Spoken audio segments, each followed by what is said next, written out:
കുറച്ച് ദിവസം കൊണ്ട് യൂട്യൂബിൽ കാണുന്ന ഈ ബിസ്ക്കറ്റ് പൊട്ടിക്കൊന്ന് ഉണ്ടാക്കി നോക്കണമെന്ന് ഞാനും കുറച്ചായി വിചാരിക്കുന്നു കേട്ടോ. നമ്മുടെ കാത്തോട്ട് നല്ല ഉറക്കാണ്. ഉറങ്ങി എണ്ണീറ്റ് വരുമ്പോൾ ഇത് കൊടുക്കണമെന്നാണ് വിചാരിച്ചത്. പക്ഷേ ദേ നോക്കി, ആള് സട കൊടുത്ത് എണ്ണീറ്റ് വന്നു. എണ്ണീറ്റാലോട്ടിന് ഒരു ഗ്ലാസ് വെള്ളം, അത് നിർബന്ധമാണ്. പിന്നെ കാത്തോട്ടി ഫ്രഷ് ആകാൻ പോയി കേട്ടോ. ഇനി ബാക്കി പറഞ്ഞുതരാം. ഒരു 3, 4, 5, 6, 7, 8 ബിസ്ക്കറ്റോളം ഉണ്ടായിരുന്നു കേട്ടോ. കാത്തോട്ടിയുടെ ബാലൻസ് എന്ന ബിസ്ക്കറ്റായിരുന്നു.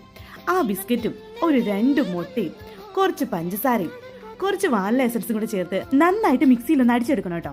അതിനുശേഷം ഒരു 4 സ്പൂൺ പഞ്ചസാരയും 2 സ്പൂൺ വെള്ളവും ചേർത്ത് ഈ പഞ്ചസാരയും ഒന്ന് ക്യാരമലൈസ് ചെയ്ത് വെക്കണം. ഇത് നമ്മൾ പുഡിങ് തയ്യാറാക്കാൻ പോകുന്ന പാത്രത്തിനകത്ത് ഒഴിച്ച് വേഗം സെറ്റാക്കണേ. എന്നിട്ട് നമ്മൾ ആ മിക്സിയിൽ അടിച്ചു വെച്ചിരിക്കുന്ന സാധനം കൂടി ഇതിനകത്ത് ഒഴിച്ച് സെറ്റാക്കി ഞാനൊരു ഫോയിൽ പേപ്പർ വെച്ച് പൊതിഞ്ഞ് വെള്ളത്തിൽ വെച്ച് ആവി കയറ്റി കേട്ടോ.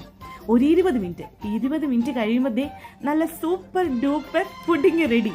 ഇത് നമ്മുടെ നോർമൽ പുഡിങ്ങിനെ എന്തായാലും വെല്ലും. ചൂട് കാരണം ആദ്യം കഴിക്കാൻ ഇച്ചിരി ബുദ്ധിമുട്ടിയെങ്കിലും പിന്നെ അത് തീർന്നത് ഞങ്ങൾ രണ്ടും അറിഞ്ഞു.